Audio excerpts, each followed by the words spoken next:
C'est un plaisir de vous retrouver en direct sur Guinée Matin TV. Mesdames et messieurs, bonsoir et bienvenue dans ce flash d'information. En transition, depuis le 5 septembre 2021, la Guinée peine à renouer avec l'ordre constitutionnel. L'accord dynamique de 24 mois signé avec la CEDEAO en octobre 2022 pour la fin de la transition n'a pas été respecté par la junte du CNRD au pouvoir à Conakry.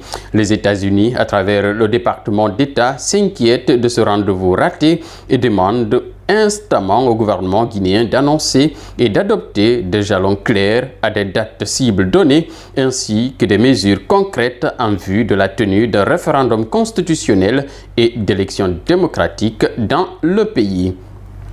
Menace de grève à Al Bayrak Transport. Les travailleurs de cette société turque évoluant dans le transport public à Conakry menacent de débrayer à partir du 15 janvier prochain.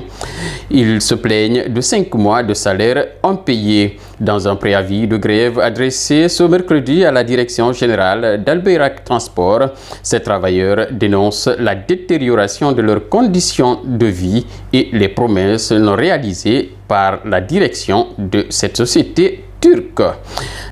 2 ans de prison, c'est la peine infligée mardi au président du modèle Aliouba par le tribunal de première instance de Kaloum.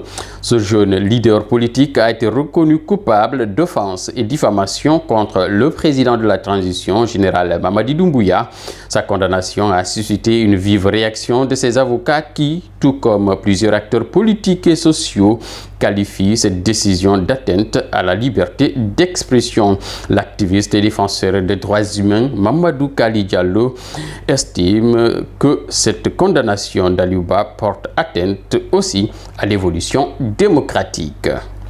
Découverte macabre à Sigiri, le corps de Batrou Camara, une jeune femme de 18 ans et mère d'un enfant, a été retrouvé mardi dans sa chambre au quartier ORS dans la commune urbaine.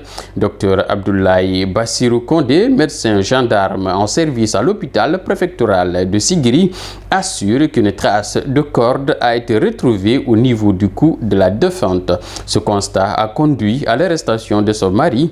Ce dernier se trouve actuellement dans les locaux du commissariat central de police de Sigiri. Ainsi s'achève ce flash d'information sur Guinée Matin TV. Mesdames et messieurs, ça a été un plaisir de vous servir. Merci et à la prochaine.